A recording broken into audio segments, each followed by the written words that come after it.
जब धम्मपद संघ से हम जुड़े नहीं थे, उससे पहले का वाक्य बताना चाहूंगा।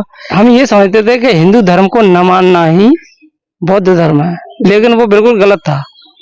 जब धम्मपद संघ से जुड़े हम और हमने धम्म को समझा, और उससे पहले जो जीवन था, हम भाई भाइयों में भी काफी कटुता थी और पिता के प्रति भी एक ऐसी बातें थी। जब मैंने समझा कि हवेरेन वेरानी सम्मति तो कुदाचनम, हवेरेन च सम्मति एस धम्मो सनातनो, इस संसार में बैर से बैर कभी समाप्त नहीं होता और अवैर से ही होता है। तो मैंने अपने सबसे पहले अपने ऊपर काम किया। जो मेरे अंदर घृणा भरी थी अपने भाई के प्रति, अपने पिता के प्रति, तो उन सबको दूर कर करके उनके पास आया मैं। अच्छी बात है कि आज मेरा भाई मेरे पास साथ साथ बैठ के खाना भी खाते हैं और अच्छा महसूस लोगों ने ये होता है। समझा कि भाई अब तक हमें जान नहीं रहे थे, अब तक हमें जो है क्यों क्रोध आता है, क्यों हम जो है किसी को क्षमा नहीं कर पाते हैं, क्यों हमारे अंदर सहनशीलता नहीं है।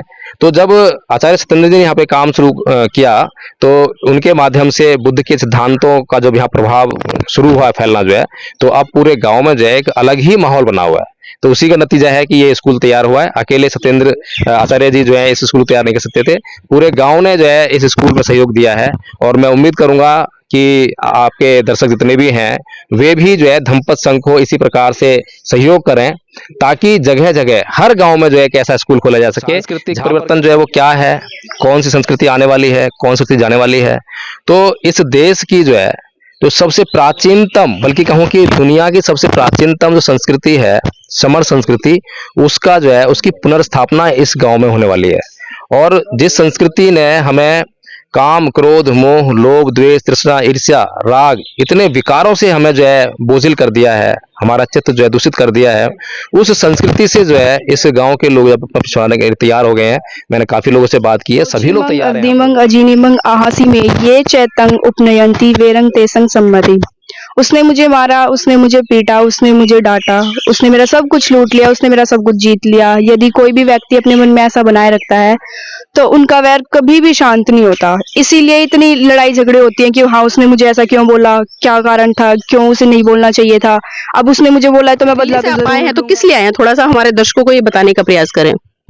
जब मैं ये धम्मपद संघ से जुड़ी तब मुझे काफी कुछ सीखने के लिए मिला और काफी शांति मन में हुई। तो उसी के उसमें आचार्य सत्येंद्र जी ने जो स्कूल खोला है उसकी सेलिब्रेशन, उसका उद्घाटन के लिए हम आए थे यहाँ। तो काफी अच्छा लगा। भी विवाह करते थे या घर में संस्कार होते थे वो दूसरी संस्कृति के तहत होते थे। हाँ। तो अब आप बुद्धिज्म की तरफ क्यों बढ़ रहे हैं।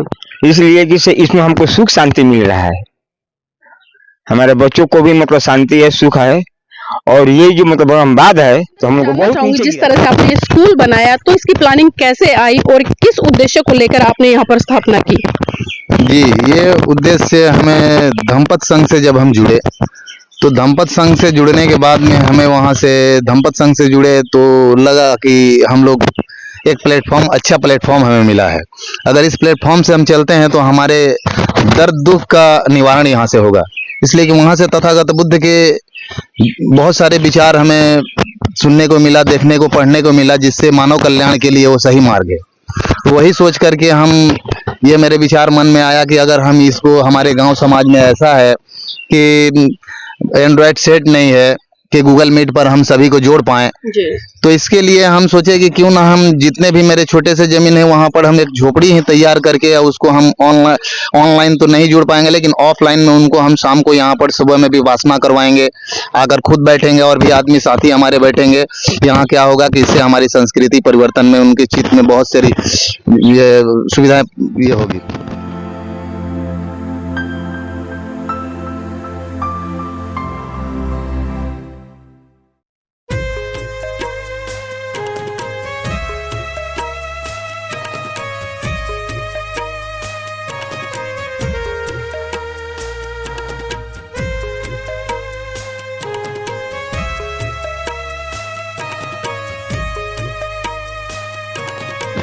नमस्कार, आप देख रहे हैं एनबी न्यूज 24x7 नीलम बोध के साथ। और साथियों, आज हम पहुंचे हैं बिहार के बक्सर जिले में बेलाव गांव है और उसी गांव में अचानक हुआ है। और उसका कारण ये है कि जिस तरह से ये पिछले 1-1.5 साल से धमपत संघ धम के क्षेत्र में बहुत तेज गति से काम कर रहा है। और यहाँ पर भी धमपत के आचार्य हैं सत्येंद्र जी, और आज सत्येंद्र जी के माध्यम से हम लोग यहाँ पर आए हैं। और आप मेरे सामने देख पा रहे होंगे कि किस तरह से यहाँ पर धम क्रांति का आगाज हो चुका है। ऊपर लिखा है सील समाधि प्रज्ञा धमपत संघ गुरु रविदास महोत्सव। ये पोस्टर साथियों गुरु रविदास जयंती का है। और इसी कड़ी में आप देख पा रहे होंगे कि नमो तस्से भगवतो अरहतो सम्मा संबुद्धस्से, ये कोटेशन और इसका जो अर्थ यहाँ पर किया गया है ये धमपत संघ के माध्यम से किया गया है, जो कि धमपत संघ के संस्थापक हैं एडवोकेट जय भीम प्रकाश जी। उन्होंने इस अर्थ को दिया है ताकि सभी लोग जब इस नमो तस्से भगवतो अरहतो सम्मा संबुद्धस्से की व्याख्या करे तो इतने अच्छे तरीके से करे ताकि एक आम से भी आम व्यक्ति उस नमन के अर्थ को बड़ी अच्छे तरीके से समझ सके और उसको मनुसात करके आगे स्थापित कर सके और बुद्ध का महत्व समझ सके। मैं उन सम्यक संबुद्ध को नमन करता हूँ जिन्होंने अपनी समस्त इंद्रियों पर पूर्णतः नियंत्रण स्थापित करके अपने चित्त कलेशों का अंत कर दिया और काम, क्रोध, लोभ, मोह, द्वेष, ईर्षा, राग इत्यादि को अपने चित्त से निकाल बाहर कर अपने चित्त को परिशुद्ध किया। तो ये जो पूरी की पूरी व्याख्या है ये धमपत संघ के माध्यम से की गई। और जिस तरह से धमपत संघ ने कुछ स्लोगन भी दिए हैं कि क्षमा करना सीखिए, सहनशील बनिए, धैर्य रखिए, सब कुछ बदलने वाला है। और इसी कड़ी में तमाम महान पुरुषों की जो तस्वीरें आप देख पा रहे होंगे, इन सभी को बोधिसत्व की उपाधि भी धमपत संघ के माध्यम से दी गई है। और आज इसी विषय पर चर्चा करने के लिए आज हम यहाँ पर पहुंचे हैं। और आपकी जानकारी के लिए बता दूं कि आज एक महान काम यहाँ पर होने जा रहा है। जिस तरह से आज हमारा आना हुआ और हमारे आने से पहले ही प्लानिंग थी कि कल बुद्ध पूर्णिमा है और बुद्ध पूर्णिमा के कार्यक्रम के उपलक्ष्य में धमपत संघ की तरफ से यहाँ पर विश्व शांति निवारण स्कूल की स्थापना होने जा रही है। और भारत में ये पहला स्कूल होगा धमपत संघ की तरफ से, क्योंकि अब तक जितना भी स्कूल चल रहा था या जो भी क्लासें चल रही थी वो ऑनलाइन चल रही थी, लेकिन पहली बार फिजिकल स्कूल स्थापित होने जा रहा है बक्सर में। तो साथ ही बहुत खुशी की बात है। तो आइए आप मेरे साथ आगे बने रहिएगा, मैं आपको आगे लेकर चलती हूँ।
तो देखिए अभी जिस स्थान पर हम लेकर आए हैं, आप मेरे पीछे साफ साफ देख पा रहे होंगे एक छप्पर सा डला हुआ है फूस का। और जिस तरह से बांस की यहाँ पर बाउंड्री की गई है, क्योंकि साथियों जो बक्सर है और बिहार है, बिहार की स्थिति आप सभी जानते हैं कि कहीं ना कहीं गरीबी से आज भी बिहार जूझ रहा है। भले सरकारें कितने बड़े बड़े वादे करती हो, लेकिन धरातल पर आप देख सकते हैं कि आज भी जो सरकारी स्कूल है उनकी दयनीय स्थिति है। लेकिन हम उस पर नहीं जाएंगे, हम बात करेंगे धमपत संघ की। और धमपत संघ का जो एक विश्व शांति निवारण अभियान के तहत जो स्कूल शुरू किया गया, हम उस पर चर्चा करेंगे। आपको देखने में बड़ा साधारण सा लग रहा होगा, बहुत सारे लोगों को शायद हंसी भी आ रही होगी कि छप्पर का स्कूल है, क्या स्कूल बनाए। लेकिन साथियों मैं आपकी जानकारी के लिए बता दूं, कल यहाँ पर बहुत अच्छे तरीके से इन लोगों ने व्यवस्था की थी, लेकिन सुबह बहुत तेज आंधी आई, बारिश आई, जिसके कारण ये पूरा का पूरा जो स्कूल इन लोगों ने तैयार किया था वो तहस नहस हो गया है। लेकिन हमने फिर भी आपको दिखाया, और उसके दिखाने का कारण ये है कि कम से कम इन लोगों के अंदर वो हौसला है, वो जज्बा है, वो समर्पण है, वो त्याग है। और ये समझते हैं उन महान पुरुषों के त्याग, समर्पण, बलिदान को, जिन्होंने 4-4 बच्चे खोकर, जिन्होंने अपना पूरा जीवन इस देश के लोगों के लिए समर्पित कर दिया। लेकिन आज हम देखते हैं कि ऐसी गाड़ियों में चलने वाले लोग, महलों में रहने वाले लोग उस मिशन मूवमेंट को नहीं समझ पा रहे, जिस मिशन मूवमेंट को आज एक आम साधारण गांव में रहने वाला व्यक्ति बड़ी ही गंभीरता से समझ रहा है और उसको आगे बढ़ाने का प्रयास कर रहा है। इसी कड़ी में मेरे साथ में आचार्य सत्येंद्र जी हैं, उन्हीं से जानने का प्रयास करूंगी। आचार्य सत्येंद्र जी, पहले तो आपका स्वागत है एनबी न्यूज में। जी बहुत बहुत धन्यवाद आपको। सत्येंद्र जी, ये जानना चाहूंगी, जिस तरह से आपने ये स्कूल बनाया तो इसकी प्लानिंग कैसे आई और किस उद्देश्य को लेकर आपने यहाँ पर स्थापना की? जी, ये उद्देश्य हमें धम्पत संघ से जब हम जुड़े, तो धम्पत संघ से जुड़ने के बाद में हमें वहाँ से धम्पत संघ से जुड़े तो लगा कि हम लोग एक प्लेटफॉर्म, अच्छा प्लेटफॉर्म हमें मिला है। अगर इस प्लेटफॉर्म से हम चलते हैं तो हमारे दर्द दुख का निवारण यहाँ से होगा। इसलिए कि वहाँ से तथागत बुद्ध के बहुत सारे विचार हमें सुनने को मिला, देखने को, पढ़ने को मिला, जिससे मानव कल्याण के लिए वो सही मार्ग है। तो वही सोच करके ये मेरे विचार मन में आया कि अगर हम इसको, हमारे गांव समाज में ऐसा है कि एंड्रॉयड सेट नहीं है कि गूगल मीट पर हम सभी को जोड़ पाएं, तो इसके लिए हम सोचे कि क्यों ना हम जितने भी मेरे छोटे से जमीन है वहां पर हम एक झोपड़ी ही तैयार करके उसको हम ऑनलाइन तो नहीं जोड़ पाएंगे, लेकिन ऑफलाइन में उनको हम शाम को यहाँ पर सुबह में भी वासना करवाएंगे, आकर खुद बैठेंगे और भी आदमी साथी हमारे बैठेंगे। यहाँ क्या होगा कि इससे हमारी संस्कृति परिवर्तन में, उनके चित्त में बहुत सारी ये सुविधाएं ये होगी। हाँ सर, ये भी जानना चाहूंगी, जिस तरह से हम देख रहे हैं कि धम्म को लेकर भारत देश में बहुत सारे संगठन है जो काम कर रहे हैं, लेकिन धम्पत संघ में ऐसी क्या विशेषता है जो अन्य संगठनों से इसको अलग करती है? धम्पत संघ जो है ये सभी संघ से अलग है, इसलिए अलग है कि धम्पत संघ एक संघ है। संघ हमारा जो धम्पत संघ है, संघ ने विश्व अशांति निवारण स्कूल का एक निर्माण किया है। उस स्कूल में सबसे बड़ी चीज है कि यहाँ से हम लोगों का जो मूल संस्कृति पाली थी, जो लुप्त हो गई है, उसको पढ़ाने का, समझाने की, जानकारी देने की कार्य करती है। यह धम्पत संघ का बहुत ही कीमती सोच है, विचार है। सर, एक चीज और जानना चाहूंगी, क्योंकि अक्सर हम देखते हैं बहुत सारे लोग शांति के लिए अभियान चलाते, लेकिन आपने इस विश्व अशांति का ही नाम क्यों दिया? इसलिए विश्व अशांति, सभी सुख की खोज करते हैं। अभी तक हम लोग जितने भी देखे हैं कि जहां तक हम लोग देखते हैं कि ऋषि मुनि महात्मा जितने भी जो भी कुछ हुए हैं वो सभी सुख के पीछे भागे हैं, लेकिन हमारा धम्पत संघ जो है तथागत बुद्ध दुख की खोज किए थे। तो दुख, जब अशांति को हम ढूंढ लेंगे, अशांति को जब हम ढूंढ लेंगे तो अशांति को हम दूर कर देंगे। और तो सर, ये भी जानना चाहूंगी, अभी कितने बच्चे आपके पास में है जिनको आप धम्पत संघ के माध्यम से ट्रेनिंग देने का काम करेंगे? जी, अभी तो हमारे पास में है लगभग 8-10 है। 8-10 बच्चे हैं जी। क्या सिखाएंगे उन बच्चों को? तो स्टार्टिंग हमें सबसे पहले अपने बड़े बुजुर्ग को, उनको कैसे बोलना है, क्या करना है, बात करने की शैली। इसके बाद में हम धम्पत संघ से जब जुड़ेंगे तो नमन सिखाएंगे, तीसरण सिखाएंगे, पंचशील सिखाएंगे। हमारा पंचशील क्या है, पंचशील हमको ज्यादातर फोकस हमें नमन तीसरण पंचशील पर ही ज्यादा करना है, धम्पत के कुछ पद पर करना है। यही फिलहाल का उद्देश्य है। तो देखिए, कहीं ना कहीं एक बहुत बड़ी प्लानिंग है, क्योंकि आज हम देखते हैं कि जो संस्कार है बच्चों में वो नहीं आ पा रहे। अगर हम दूसरी संस्कृति की बात करें तो पैदा होते ही वो लोग अपने बच्चों को संस्कारों में ढाल देते हैं, और एक समय ये आता है कि उनके बच्चों को कितना भी समझाए लेकिन वो अपने संस्कारों से नहीं भटकते। लेकिन इसी कड़ी में जिस तरह से अभी आचार्य जी ने बताया कि वो भी छोटे छोटे बच्चों पर काम करेंगे, ताकि जब वो परिपक्व हो तो उनको कोई भी इधर उधर दूसरी दिशा में ना ले जा सके और वो अपना विकास अच्छे से कर सके। इसी कड़ी में मेरे साथ में बाबूजी भी है, और बाबूजी से जुड़ने का एक खास उद्देश्य भी है मेरा, क्योंकि बाबूजी के यहाँ पर कल एक विवाह भी है, और उसी विवाह के उपलक्ष्य में यहाँ पर स्कूल की स्थापना भी की गई, और ये पहला विवाह यहाँ पर होने जा रहा है जो कि बौद्ध संस्कार और बौद्ध रीति रिवाज से होने जा रहा है। अभी जिस तरह से मैंने एक वीडियो बनाया था कि बहुत बड़ा एक बांस यहाँ पर लेकर आए हैं, उसमें पंचशील का ध्वज लगाएंगे और उसी ध्वज के माध्यम से यहाँ पर कार्यक्रम की शुरुआत होगी। तो बाबूजी, आपका स्वागत है एनबी न्यूज में। धन्यवाद। बाबूजी, कल जिस तरह से आपके यहाँ पे संस्कार होने जा रहा है, तो ये मोटिवेशन, ये प्रेरणा कैसे आई कि आप आज तक जितने भी विवाह करते थे या घर में संस्कार होते थे वो दूसरी संस्कृति के तहत होते थे? हाँ। तो अब आप बुद्धिज्म की तरफ क्यों बढ़ रहे हैं? इसलिए कि इसमें हमको सुख शांति मिल रहा है, हमारे बच्चों को भी मतलब शांति है, सुख है, और ये जो मतलब ब्रह्मवाद है तो हम लोग को बहुत नीचे गिरा दिया है। मतलब इतना लंबा समय लग गया समझने में? हाँ, समझने में समय लग गया, इसलिए कि हमारा मतलब जो ये समाज परिवार है तो पहले मतलब उसी में था, तो हम लोग भी उसी के पीछे भाग रहे थे। अभी है कि हम लोग के पास शिक्षा हो गया, बुद्धि हो गया, तो हम लोग अपना खोज किए, बुद्ध भगवान को मतलब खोज किए, पंचशील का मतलब ये लिए जाने सबको मतलब बता रहे हैं। तो देखिए कहीं ना कहीं खोज, जिसके लिए बुद्ध भी बोलते हैं आप किसी भी बात को मत मानो, पहले उसको जानो। जब जान लेंगे तब स्वाभाविक सी बात है कि उस बात को आप अपने आप मान लेंगे और आपके कल्याण के लिए होगी, परिवार के कल्याण के लिए होगी, समाज के कल्याण के लिए होगी, तो आप उसको अपना कर आगे नई दिशा में बढ़ सकेंगे। इसी कड़ी मेरे साथ में और भी लोग, उनसे भी जुड़ने का प्रयास करूँ। भाई जी नाम क्या है? मैं धर्मेंद्र कुमार दास। क्या करते हैं? हम लोग भी काम करते हैं, मजदूरी करते हैं, बाहर में रहते हैं हम लोग। जी, आपके गांव में विश्व शांति निवारण एक स्कूल खुलने जा रहा है जो कि खासकर बच्चों के लिए और संस्कृति पे काम करेगा, तो कैसा लग रहा है आप लोगों बहुत को? अच्छा लग रहा है, बहुत अच्छा लग रहा है। तो किस तरह से सहयोग करेंगे आप इन लोगों को? हम लोग सब लोग सिखाएंगे बच्चा लोग को, तो इसमें रहो सीखो। हम लोग बहुत पिछड़े हुए इंसान हैं। अब हम लोग आस्ते आस्ते हम लोग सत्येंद्र जी हैं, आस्ते जुड़े, सबको सिखा रहे हैं, पढ़ा रहे हैं, तो हम लोग भी दिमाग खुला, तो हम लोग इसमें रहना चाहिए, शांति रहना चाहिए। हम लोग बहुत दिक्कत से पहले चल करके, जैसे बाप दादा हम लोग का किया वैसे हम लोग चल ले। अब थोड़ा ज्ञान बुद्धि मिला तो हम लोग थोड़ा आस्ते से। तो क्या लगता है आज के समय में जो एक मनुष्य है उसके जीवन में धर्म का कितना बड़ा महत्व है? बहुत महत्व है, किस तरह से शांति मिलेगा इसमें। शांति मिलेगा? तो शांति की तो बात दूसरे धर्म भी करते हैं, बौद्ध धर्म में क्या खासियत है ऐसे? इसमें नहीं है ना, उसमें बहुत ही थी, इसमें अच्छा है हम लोग का। इसमें अच्छा है। तो देखिए अपने विचार हैं और जिस तरह से जितनी जानकारी उन्होंने हमें देने का प्रयास किया है। बाबूजी आपका नाम क्या है? मेरा नाम नवलाख राम है। नवलाख राम जी, आपके यहाँ पर स्कूल खुलने जा रहा है और ये लोग प्रयास कर रहे हैं, एफर्ट्स कर रहे हैं, और कहीं ना कहीं जो संस्कृति आज तक सभी लोग ढो रहे थे, जिसमें कि लगातार इस देश के बहुत बड़े तबके को गुलाम बनाकर रखा जा रहा था, उस संस्कृति को छोड़कर आज वो भगवान बुद्ध की विचारधारा पर चलने का प्रयास कर रहे हैं। तो किस तरह से आप लोगों का सहयोग रहेगा यहाँ पर?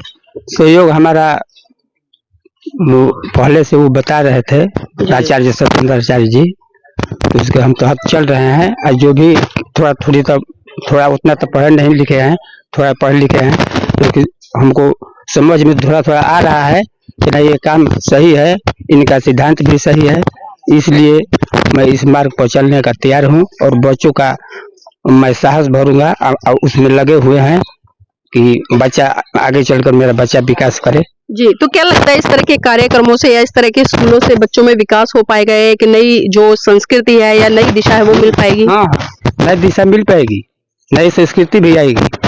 इन लोगों का जो शिक्षा दिया जाएगा तो जरूर इन लोगों का विकास होगा, इस लाइन पे आएंगे। तो देखिए मैं नई संस्कृति इसलिए कह रही हूँ क्योंकि भारत से कहीं ना कहीं बुद्ध धर्म लुप्त होता नजर आ रहा है, लेकिन आज जो बुद्धिजीवी लोग हैं, जो जागरूक लोग हैं, उसको नए रूप में देने का प्रयास कर रहे हैं। क्योंकि बुद्ध के जो सिद्धांत है वो कोई ऐसे नहीं है कि उन्हें समय के अनुसार बदला ना जा सके, क्योंकि भगवान बुद्ध ने साफ साफ कहा है कि समय के अनुसार आप किसी भी नियम में परिवर्तन कर सकते हैं अपने अनुसार, जिसमें आपको सुविधा हो, मानव कल्याण के लिए हो। तो ये बहुत अच्छी बात है। इसी कड़ी मेरे साथ में एक बिटिया और है, उनसे भी जुड़ने का प्रयास करूंगा। बेटा नाम क्या है? पारुल गौतम। अच्छा, दिल्ली से आप आए हैं, तो किस लिए आए हैं? थोड़ा सा हमारे दर्शकों को ये बताने का प्रयास करें।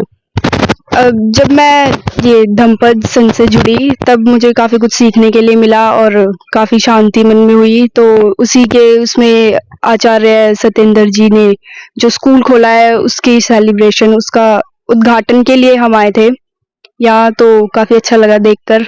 तो आप धम्पद संघ से कब से जुड़े और क्या क्या सीखा है? क्या आप कोई पद प्राप्त कर चुके हैं या खाली अभी मतलब सीख रहे हैं आम उपासक उपासिकाओं की तरह? नहीं, मैंने सीख लिया है। फर्स्ट ईयर का कोर्स कंप्लीट हो चुका है मेरा, मैं आचार्य बन चुकी हूँ फर्स्ट ईयर की। मतलब आप आचार्य हैं फर्स्ट ईयर के? जी। तो क्या क्या सीखा है आपने आचार्य बनने के लिए? उसमें 5 पद है और धम्पालन गाथा है, क्षमा याचना है, तीसरण है, पंचशील है और सभ्य सत्ता है।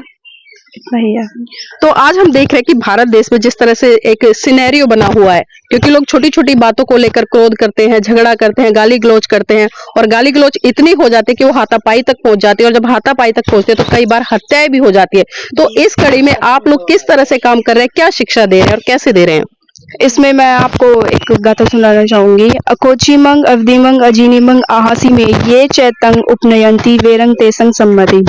उसने मुझे मारा, उसने मुझे पीटा, उसने मुझे डांटा, उसने मेरा सब कुछ लूट लिया, उसने मेरा सब कुछ जीत लिया। यदि कोई भी व्यक्ति अपने मन में ऐसा बनाए रखता है तो उनका वैर कभी भी शांत नहीं होता। इसीलिए इतनी लड़ाई झगड़े होती हैं कि हाँ उसने मुझे ऐसा क्यों बोला, क्या कारण था, क्यों उसे नहीं बोलना चाहिए था, अब उसने मुझे बोला है तो मैं बदला तो जरूर लूंगा। इसी कारण लोगों के मन में शांति बिल्कुल भी नहीं हो पाती। अकोचीमंग अवधिमंग अजीनिमंग आहासी में ये चैतंग न उपनयंती वेरंग तेसंग पश्यन्ति। उसने मुझे मारा, उसने मुझे पीटा, उसने मुझे जीत लिया, उसने मेरा सब कुछ लूट लिया। यदि कोई भी व्यक्ति अपने मन में ऐसा नहीं बनाए रखता है तो उनका वैर शांत हो जाता है।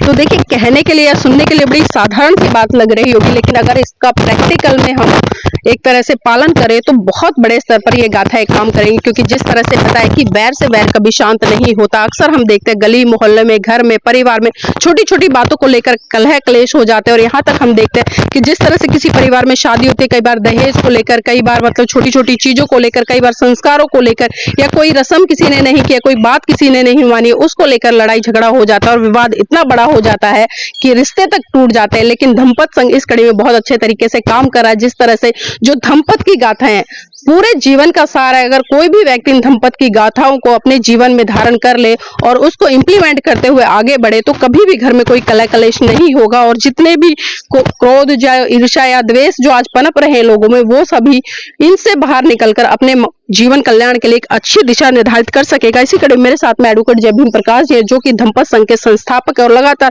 पिछले कई सालों से काम कर रहे हैं। लेकिन धम्पत संघ के माध्यम से पिछले 1-1.5 साल से काम कर रहे हैं, कई कार्यक्रम बड़े बड़े आयोजित कर चुके हैं। तो उन्हीं से जानने का प्रयास करूंगी। सर, आज आप बक्सर में आए हैं और यहाँ पर जिस तरह से सत्येंद्र आचार्य जी ने एक स्कूल के निर्माण किया है, स्थापना की है, तो क्या लग रहा है इस तरह के स्कूल स्थापित करके क्या लोगों में और जो आज की भावी युवा पीढ़ी है, बच्चे हैं, उनको आप धर्म की तरफ ले जा पाएंगे?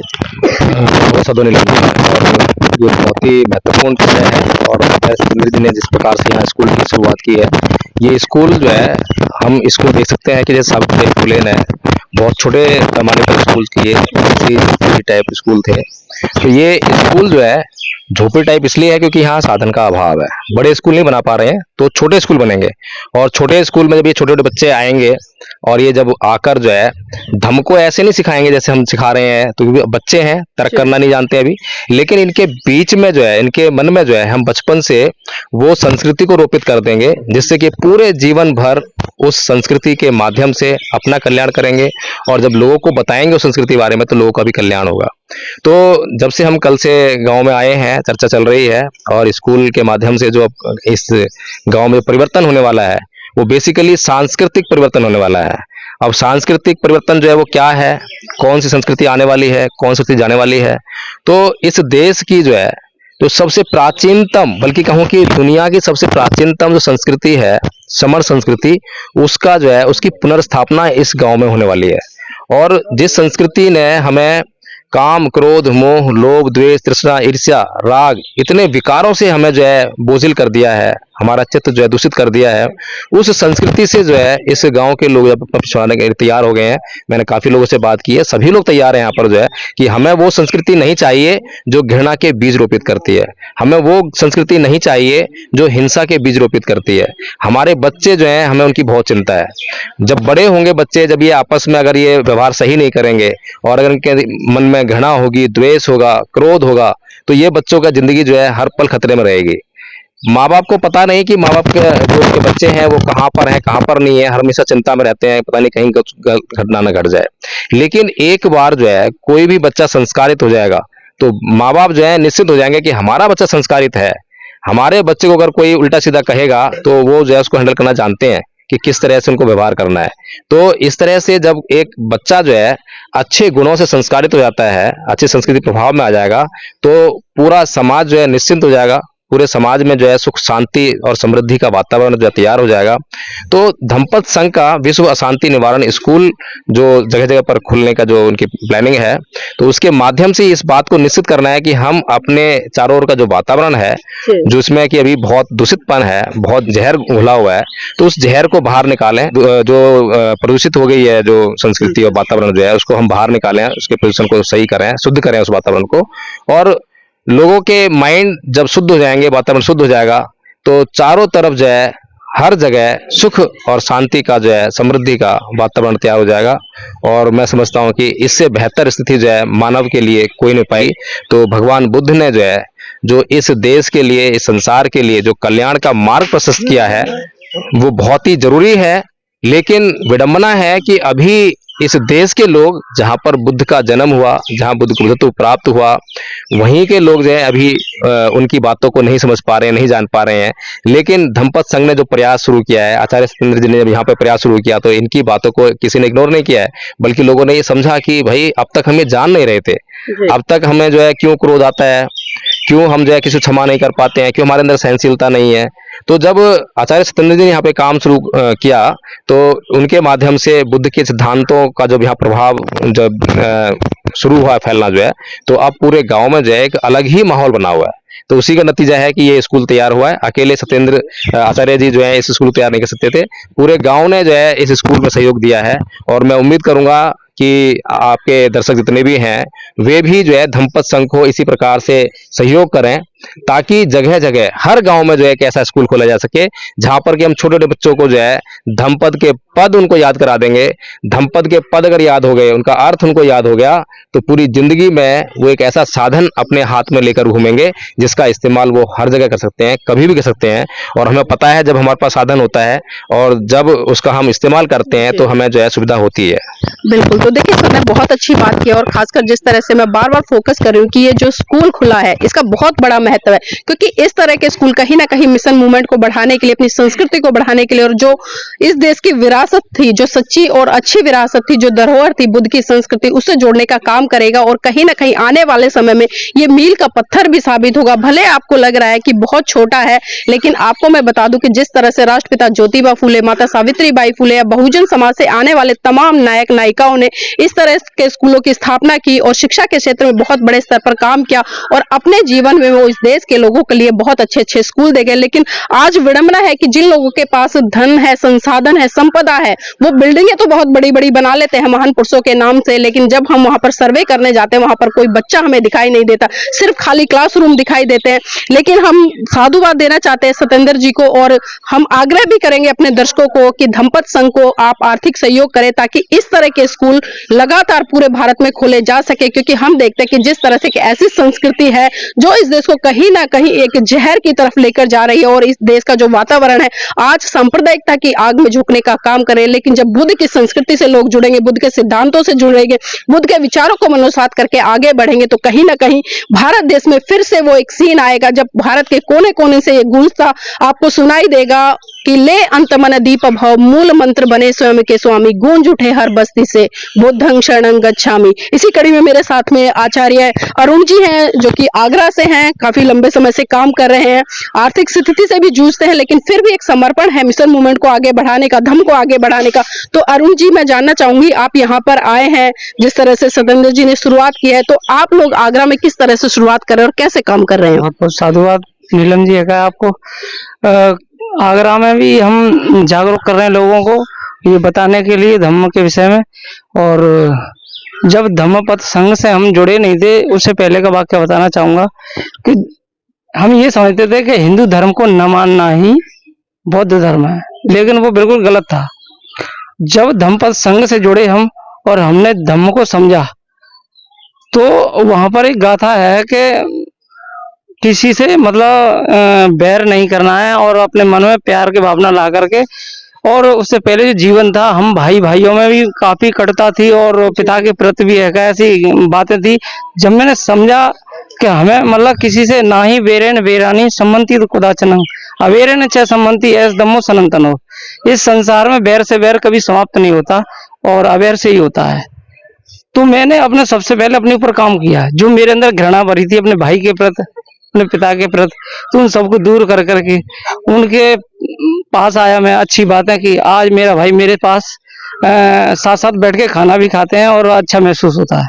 तो देखिए, वास्तव में बहुत बड़ा उदाहरण है, क्योंकि मैंने कहा कि छोटी छोटी बातें आपको परिवार से दूर करती है, रिश्तेदारों से दूर करती है, समाज से दूर करते हैं। लेकिन अगर आपका चिंत संयमित है, सम्यक दृष्टि से देखता है, समता का भाव रखता है, और बुद्ध के सिद्धांतों को मनोसात करके उन्हें अगर इंप्लीमेंट करता है, तो वास्तव में उसका कल्याण होगा। अभी उदाहरण दिया जिस तरह से आचार्य अरुण जी ने, वास्तव में बहुत बड़ी घटना है। इस तरह की घटनाओं से हमें सबक लेना पड़ेगा। और मैं यही चाहूंगी भारत देश के लोगों से कि आप अपनी अच्छी सच्ची संस्कृति की तरफ लौटने का प्रयास करें, ताकि भारत को फिर से विश्व गुरु का दर्जा मिल सके, और भारत फिर से गौरवान्वित हो सके, और हम फिर से कह सके कि हाँ, हम सम्राट अशोक की धरती से, हम बुद्ध की धरती से हैं, हम उन तमाम महान पुरुषों की धरती से जिन्होंने इस देश को एक विश्व गुरु का दर्जा दिलाने का काम किया। तो साथियों, इस वीडियो को लाइक कीजिएगा, शेयर कीजिएगा और कमेंट के माध्यम से बताइएगा कि धम्मपद संघ की जो ये मुहिम है आपको कैसी लगी और किस तरह से आप इसको सहयोग करेंगे और किस तरह से आप इसको आगे। देखिए, जिस तरह से मैंने चर्चा की और खासकर आपको जो एक कच्चा स्कूल था विश्व शांति निवारण अभियान के तहत धम्मपद संघ का, वो दिखाया। लेकिन साथियों, मैं आपको बता दूं और आपको जानकर खुशी होगी कि वो जो कच्चा स्कूल बना है वो कुछ समय के लिए है, क्योंकि अभी शुरुआती दौर है और शुरुआत करनी है। लेकिन जो पक्का स्कूल है उसकी भी नींव यहाँ पर डल चुकी है और आप देख पा रहे हो जिस तरह से जो 4 बाउंड्री है उसकी अभी शुरुआत है, जो भी बीम वगैरह है वो डाल दी गई है। तो मैं आप सभी से चाहूंगी कि इस स्कूल को स्थापित करने के लिए आप ज्यादा से ज्यादा सहयोग करें ताकि ये स्कूल बहुत जल्दी से तैयार हो सके और हम इस देश के बच्चों को उस संस्कृति से जोड़ने का प्रयास कर सके जिस संस्कृति के कारण ये पूरा भारत गौरवान्वित हुआ करता था।